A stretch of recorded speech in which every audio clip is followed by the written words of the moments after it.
Welcome everyone to the Gavel, where we x-ray the weekly activities of the Nigerian legislature. I am Terry Ikumi. Let's begin with the Senate. Now, just days before the expiration of the deadline given by the Academic Staff Union of Universities, the Senate has asked the federal government to increase the budgetary allocations to federal universities in the 2025 budget to take care of the challenges in Nigerian universities. Lawmakers also resolved to mandate the relevant committee of the Senate to liaise with the Ministers of Finance, Education, and other relevant ministries to immediately take steps to checkmate the increased spate of brain drain in the country. Meanwhile, the Senate has asked states and local governments to immediately comply with the Supreme Court's judgment, particularly relating to accounts of local government areas and the funds given directly to them. The Senate also resolved to take immediate steps to alter sections of the Constitution to give full autonomy to local government administration in the country. Here's a report. Lawmakers on the first legislative day of the week were confronted by a range of issues requesting urgent intervention, one of which was the nation's university system. Amidst calls for better salaries for university lecturers and the challenge of brain drain, a lawmaker in a motion raised an alarm.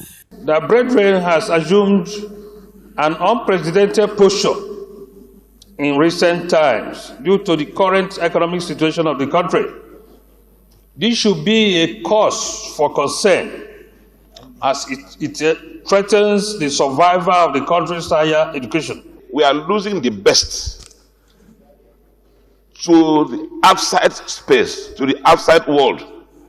No nation progresses without a firm commitment to education. These arguments come days to the end of the 14-day ultimatum of the Academic Staff Union of Universities to the federal government to resolve several lingering labor issues. The lawmakers unanimously adopt some resolutions. Urge the federal government of Nigeria to increase budgetary allocations to the federal universities in the 2025 budget so as to take care of the seizing problems of Nigerian universities. Meanwhile, other compelling issues of flooding and the humanitarian crisis in Adamawa state were also raised.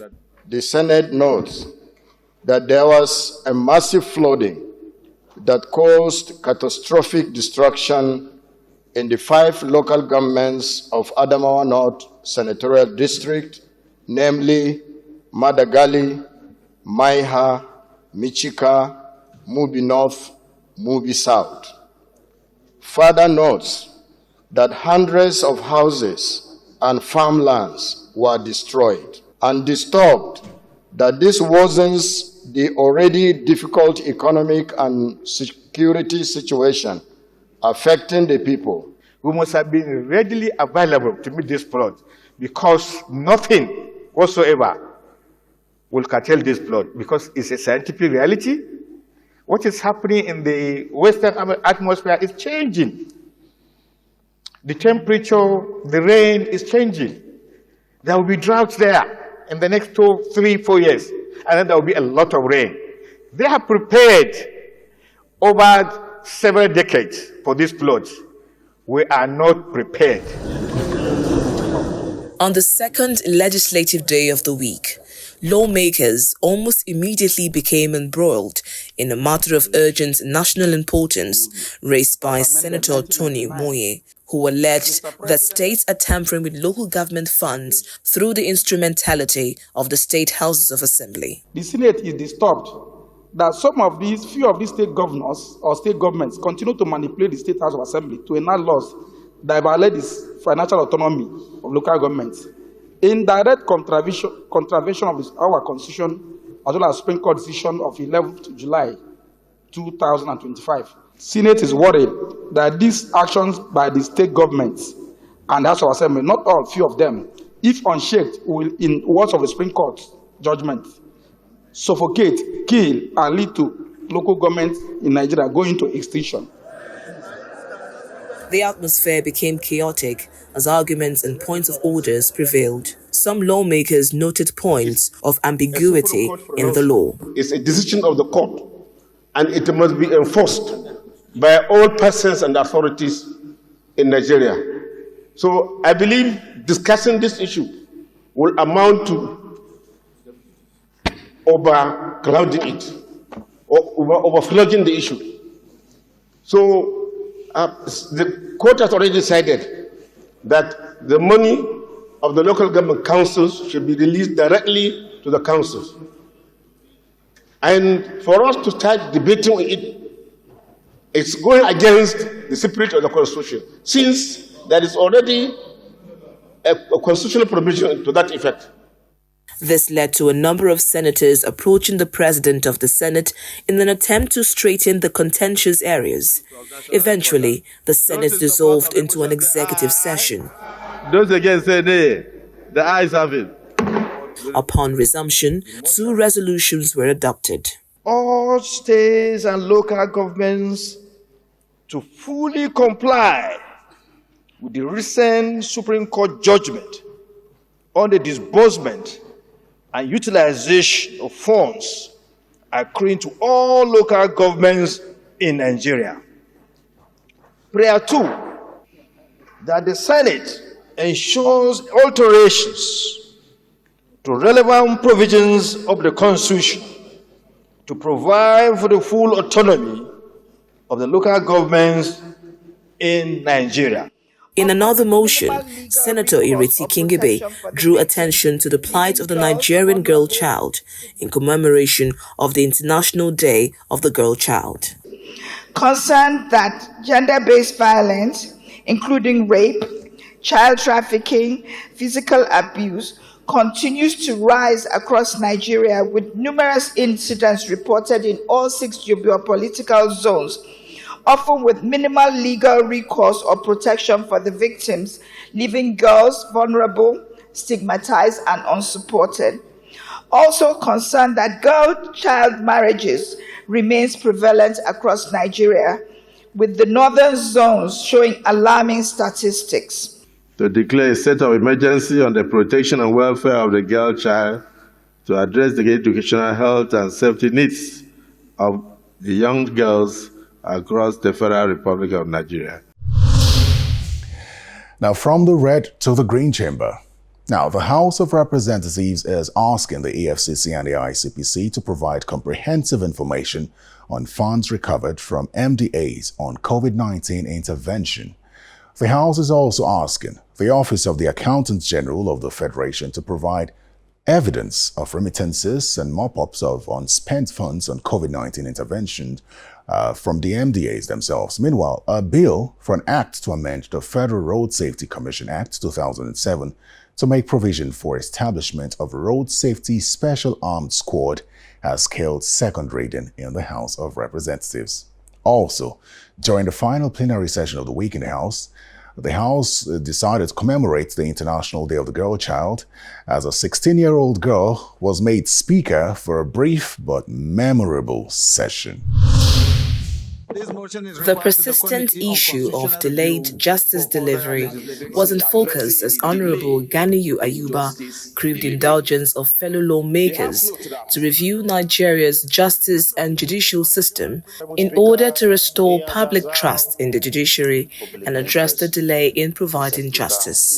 The lawmaker highlighted that the public's confidence in the court system may be damaged if immediate action is not taken. The House further aware that there are many categories of courts created by the law serving as court of first instance and or appellate court with general and specific criminal and civil jurisdiction to hear and determine specific cases with view to ensuring prompt dispensation, emphasis on prompt dispensation of justice and prevent delay in justice delivery in the country. The motion received the support of the House and an amendment is made by the Deputy Speaker. Previously, you have cases, electoral cases, lingering up to 3 years. So there is no time better than now for this motion to be given as a rated hearing and passed because people are suffering. The number of persons in our correctional facilities, I can say without any form of doubt that over 60 to 70% are people who are awaiting trial. Some of them are in the correctional facilities for a period that is even longer than the time they would have been convicted for if they were eventually found guilty of such alleged offenses. And by the principle of our Constitution, every person is adjudged innocent until proven guilty. A public hearing that will have people deliberate on all the issues submitted through the memoranda that we receive, bordering on the judiciary space, to now demand for another public hearing on the issue that the Constitution Review Committee is already handling and will be calling for a public hearing will amount to duplication of work. Another motion considered in the House was the need to investigate the menace of incessant building collapse in Nigeria. Mandates the Ministry of Works Committee to ascertain the causes of the incessant building collapse and provide lasting solution to curb the menace of and report back to the House within 4 weeks for further legislative action. In the meantime, the House is calling for full implementation of the Exports Prohibition Act to curb food smuggling and food insecurity in the country. Urge the federal government to, as a matter of urgency, implement the Export Prohibition Act 2004 to curb food smuggling and food insecurity in Nigeria. 2, also urge the Federal Ministry of Agriculture and Food Security to provide more incentive to farmers to boost agricultural production and productivity. And 3rd and finally, mandate the House Committee on Agricultural Production and Services and Legislative Compliance to ensure compliance and report back to the House within 4 weeks for further legislative action. The Green Chamber is worried that the failure to implement the said legislation over time has led to severe food shortages, high food prices, increased food insecurity, and the loss of revenue for farmers and the federal government.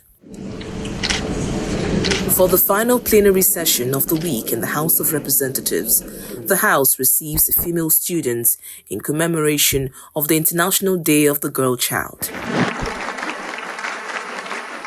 The Speaker temporarily relinquished his seat for Ms. Isabel Anani for a special session on a motion drawing attention to drug abuse amongst girls and out-of-school children.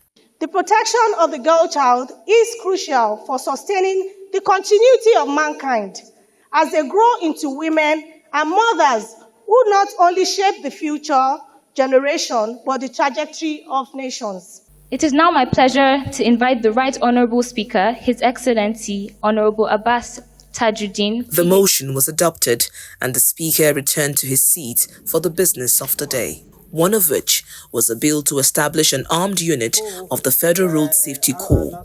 The bill skilled second reading without a debate and will now be subjected to a public hearing. Those in support of this motion should say aye. Aye! Those against should say nay. The nays have it. The House dissolved into the Committee of the Whole, presided by the Deputy Speaker, as it considered the report of the Committee on Public Accounts on alleged mismanagement of COVID-19 intervention funds. The House adopted the report, which is asking the EFCC and the ICPC to provide comprehensive information on funds recovered from MDAs on COVID-19. The House is also asking the Office of the Accountant General of the Federation to provide evidence of remittances and mop-up of unspent funds on COVID-19 intervention funds from the MDAs. Part of the recommendations in the report cautions all chief accounting officers of MDAs, medical directors of medical institutions, directors of finance and accounts or bursars with their tender board members to stop awarding contracts above their statutory thresholds and ensure they always obtain BPP approval for future procurements in line with relevant extant laws. As possible. In the meantime, the House Committee on Sports has a new chair, and following the demise of the former chairman, the new chairman, Honorable Kabiru Adamu, while addressing members of the committee, said all the challenges contending with the sports federations will be thoroughly looked into. There is no doubt that we have an enormous task ahead of us. Honorable colleagues, the task of repositioning this committee for optimum performance is a feat we must accomplish. I therefore solicit your cooperation, dedication, and time so that we can jointly forge ahead and advance the cause of sports in Nigeria to an enviable status. The committee will engage the appropriate authorities and will thoroughly and painstakingly look into all the challenges contending with all the sports federation and a view of overcoming them to the betterment of our vibrant and articulated youth and Nigerians at large. Welcome back. Let's revisit our first report where the Senate asked states and local governments to immediately comply with the Supreme Court's judgment, particularly relating to accounts of local government areas, and the funds should be given directly to them. That's the talking point on the breakdown with the Policy and Legal Advocacy Center, Black.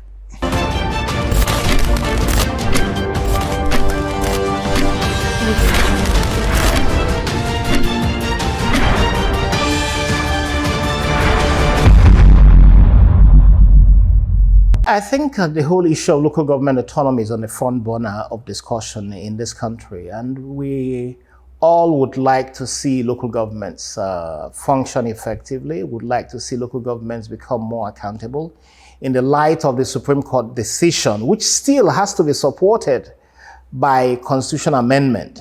But in the light of that decision, we would like to see local governments transit into proper democracies, which means that there should be credible elections conducted by the state independent electoral commissions. Now, it's easy to single out a state and say that it didn't conduct a proper election. But, I sit here and I'm wondering which state has actually conducted a proper local government election. I can't find one state, not one. I can't even find that any state has a state independent electoral commission that is credibly constituted. So whether it is Benue or Anambra or Rivers or indeed any other state that has claimed to organize local government elections, none of them seems to be capable of passing the test of credibility. So when the National Assembly says that, the question is, is the National Assembly the body? Or indeed, when you even say National Assembly, you're talking of just one arm. For you to have a proper legislative decision of the National Assembly, it has to be the two arms. Either passing a law. If it passes a motion, then that motion is only morally constituted, so to say. It's not binding on the Accountant General. The Accountant General has no obligation to follow the suasion of a resolution of the Senate. That's what it is. If the Senate and the House were to pass the same resolution, then you would say perhaps it has better moral suasion, but it's not law. And there is nothing in the Constitution that I see that empowers the Senate or the House of Representatives, or both arms even, to determine what election is credible or not. So yes, the Senate is very well placed to raise concern about conduct of local government elections. We all know that the local government elections are not being conducted in a democratic manner. And what is going on in the whole milieu now, states conducting local government elections, is basically the pressure from the Supreme Court decision. But we all see that these elections lack credibility. The state independent electoral commissions lack credibility. And we're seeing that lack of credibility becoming very manifest, even at the National Electoral Commission level. We have to go back to the recommendations of the Mohammed Lawal Uwais Commission, the Electoral Reform Commission, that made recommendations on how you can constitute independent electoral commission bodies in Nigeria. When the Uwais report was issued, President Jonathan received that report And without necessarily accomplishing the recommendations, he reconstituted INEC. And a whole lot of very credible people were put into the commission. And that's why you had Professor Tahiru Jega emerge. And that commission showed good levels of independence that led to the conduct of elections in 2011 and 2015 that a lot of people thought had good credibility. But since that election in 2015, our elections have gone downhill. So we have to go back to conducting proper elections. We have to go back to deciding how to constitute independent electoral commissions.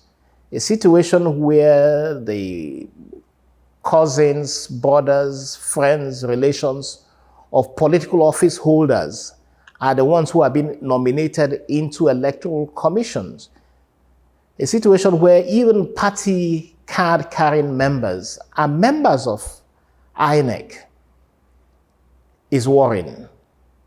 And that's where we are today. If you check the credentials of most of the people who have been appointed into the Electoral Commission, they were nominated by political office holders, and they are serving the interest and are beholden to those who have appointed them into the commission. So I think that the crisis of our elections is at a high level. And that's why elections conducted in this country in 2023 and even before that in 2019 have been subject of huge disputations and credibility questions.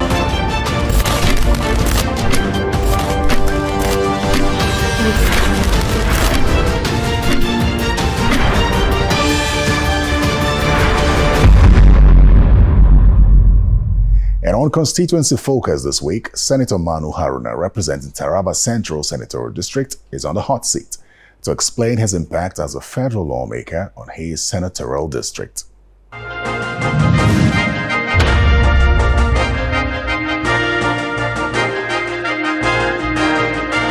As legislator, we don't need to be urged. We've always been intervening when it comes to when people are in their needs.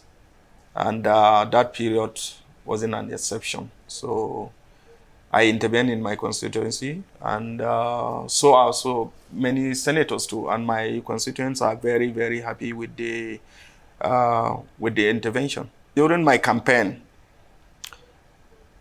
part of what my constituent asked, my constituency, let me say, my senatorial district, maybe perhaps is the only senatorial district that is not connected to the national grid. Out of the 5 local governments that I'm representing, just 1 local government is connected. That's my local government, which I connected when I was the deputy governor then. But the remaining 4 local governments are not connected to the national grid. And throughout the campaign period, especially the youths, that's what we've been saying. We want to be connected to the national grid. And thank God, in this budget, in the budget of 2023, one of the local governments, there is a funding to connect that local government to the national grid. And then now that supplementary too is coming, the second local government is coming. So I think this is one of the major things that especially during my campaign, my constituents have been asking. Of course, the second issue is the issue of the Mambila. I happen to come from that senatorial district where the famous Mambila hydroelectric power project is cited. This is one project that is very, very dear to my heart, to ensure that the whole of Taraba Central is being connected to the national grid. And I'm sure in the next 2 budget cycle, by the special grace of God, Taraba Central will be connected to the national grid. If there is any project, if there is one single project that I want to achieve, is to ensure that Taraba Central is connected to the national grid, because currently we are the only senatorial district in the whole of Federation that is not connected to the national grid. Of course, there are other projects. For example, we have like the Takalapia projects and road projects and even the Mambila continuation of the Gashaka to Sardauna road, because it's a federal road. And of course, there are so many, the Jalingo Yola road too, is dilapidated. Yola to Numan, Jalingo to Mutumbiu to Ukari. These are major projects, road projects that are on trunk A road. And those roads are not passable now. And they are major trunk A roads. So we hope that during our time in the National Assembly, the federal government will look into those roads.